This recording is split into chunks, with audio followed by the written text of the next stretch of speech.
Guys, how to fix if your iPhone is stuck on verifying? When you update your iPhone and it will stuck on your verifying status, here are the fixes. Forcefully restart your iPhone.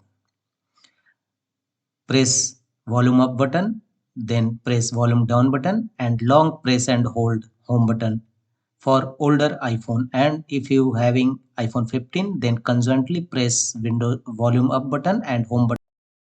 The Apple logo appear on your screen.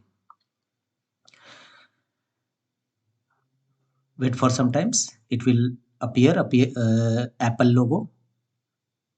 And the next method to fix this issue is switch the network connection. If you are using cellular data, then use Wi-Fi mode.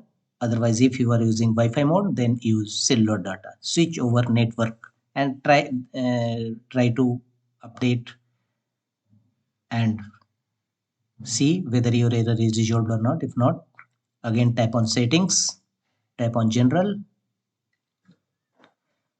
go to iPhone storage, and sufficient storage must having your phone. So check which app is consuming more and simply remove this and minimize consumption. And if you find any update folder here, remove it.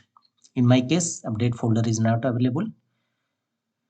The next one is again tap on settings, tap on general, and tap on transfer or reset iPhone. Tap on reset and reset all settings. Unlock your iPhone using passcode or Face ID and again tap on reset all settings. And definitely your iPhone struck on verifying error resolved.